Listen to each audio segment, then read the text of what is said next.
René Guénon, aperçu sur l'initiation, chapitre 7, contre le mélange des formes traditionnelles. Comme nous l'avons déjà dit ailleurs, il y a, suivant la tradition hindoue, deux façons opposées, l'une inférieure et l'autre supérieure, d'être en dehors des castes. On peut être sans caste, avarna, au sens privatif, c'est-à-dire au-dessous d'elle, et l'on peut au contraire être au-delà des castes, ativarna, ou au-dessus d'elle, bien que ce second cas soit incomparablement plus rare que le premier, surtout dans les conditions de l'époque actuelle. Petite note. C'était au contraire, d'après ce que nous avons indiqué dans une note précédente, le cas normal pour les hommes de l'époque primordiale. Fin de la note. D'une manière analogue, on peut être aussi en deçà ou au-delà des formes traditionnelles. L'homme sans religion, par exemple, tel qu'on le rencontre couramment dans le monde occidental moderne, est incontestablement dans le premier cas. Le second, par contre, s'applique exclusivement à ceux qui ont pris effectivement conscience de l'unité et de l'identité fondamentale de toutes les traditions. Et ici encore, ce second cas ne peut être actuellement que très exceptionnel. Que l'on comprenne bien, d'ailleurs, qu'en parlant de conscience effective, nous voulons dire par là que des notions simplement théoriques sur cette unité et cette identité, tout en étant assurément déjà loin d'être négligeables, sont tout à fait insuffisantes pour que quelqu'un puisse estimer avoir dépassé le stade où il est nécessaire d'adhérer à une forme déterminée et de s'y tenir strictement.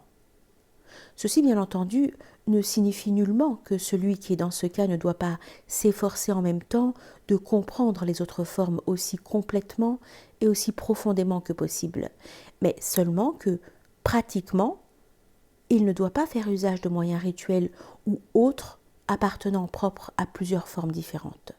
Ce qui, comme nous le disions plus haut, serait non seulement inutile et vain, mais même nuisible et dangereux à divers égards. Petite note. Ceci doit permettre de mieux comprendre ce que nous disions plus haut de la juridiction des organisations initiatiques relevant d'une forme traditionnelle déterminée. L'initiation au sens strict, obtenue par le rattachement à une telle organisation, étant proprement un commencement, il est évident que celui qui la reçoit est encore bien loin de pouvoir être effectivement au-delà des formes traditionnelles. Fin de la note. Les formes traditionnelles peuvent être comparées à des voies qui conduisent toutes à un même but, mais qui, en tant que voies, n'en sont pas moins distinctes. Petite note. Pour être tout à fait exact, il conviendrait d'ajouter ceci. À la condition qu'elle soit complète, c'est-à-dire qu'elle comporte non seulement la partie exotérique, mais aussi la partie ésotérique et initiatique. Il en est d'ailleurs toujours ainsi en principe, mais en fait, il peut arriver que, par une sorte de dégénérescence, cette seconde partie soit oubliée et en quelque sorte perdue. Fin de la note. Il est évident qu'on en peut suivre plusieurs à la fois, et que lorsqu'on s'est engagé dans l'une d'elles, il convient de la suivre jusqu'au bout et sans s'en écarter, car vouloir passer de l'une à l'autre serait bien le meilleur moyen de ne pas avancer en réalité, sinon même de risquer de s'égarer tout à fait. Il n'y a que celui qui est parvenu au terme qui, par là même, domine toutes les voies, et cela parce qu'il n'a plus à les suivre. Il pourra donc, s'il y a lieu, pratiquer indistinctement toutes les formes, mais précisément parce qu'il les a dépassées, et que pour lui, elles sont désormais unifiées dans leurs principes communs.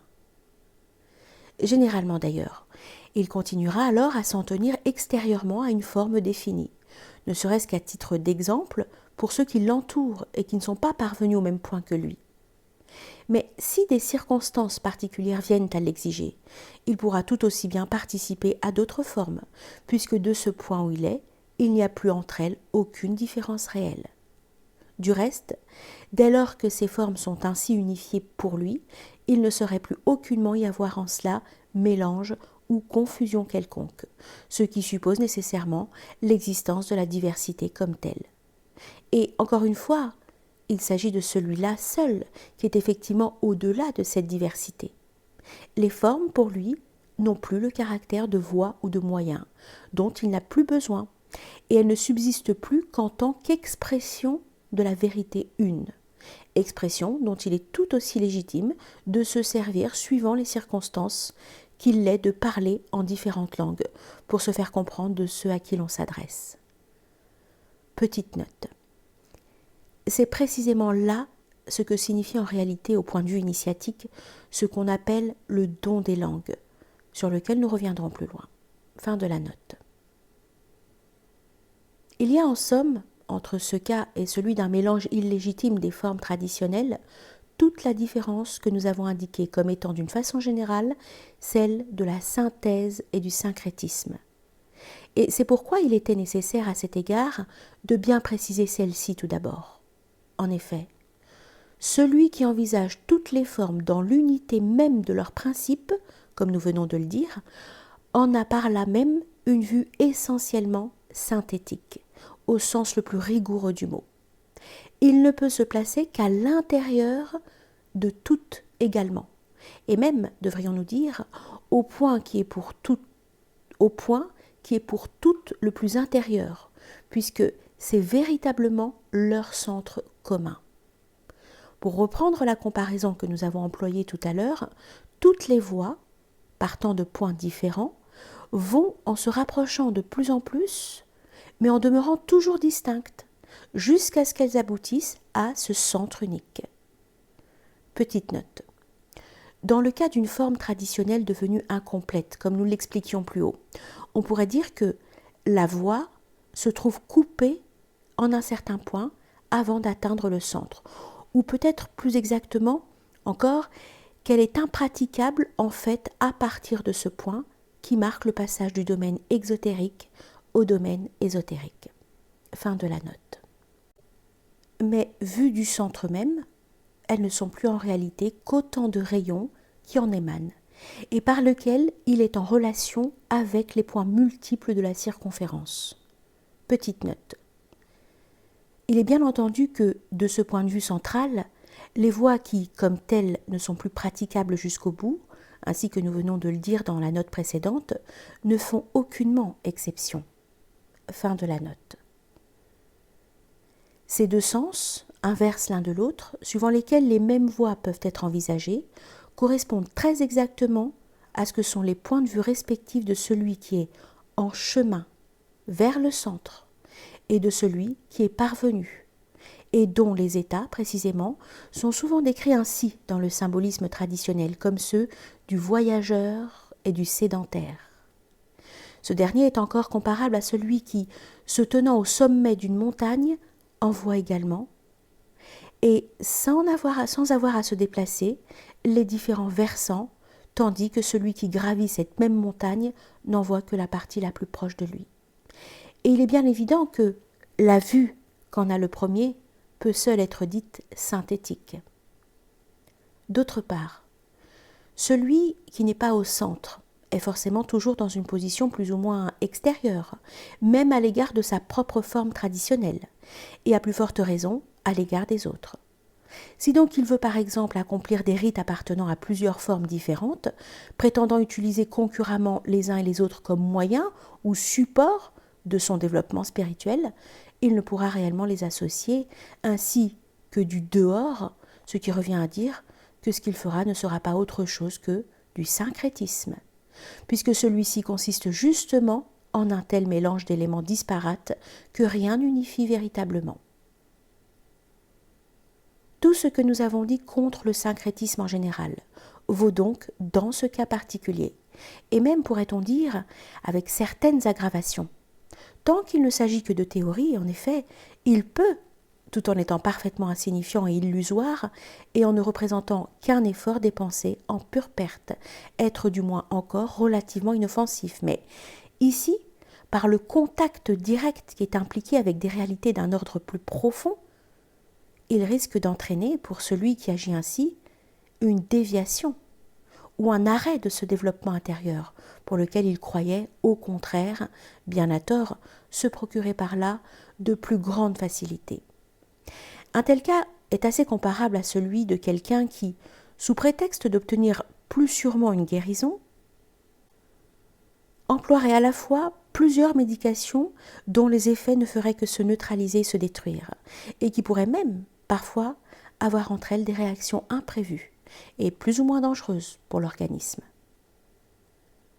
Il est des choses dont chacune est efficace quand on s'en sert séparément, mais qui n'en sont pas moins radicalement incompatibles. Ceci nous amène à préciser encore un autre point.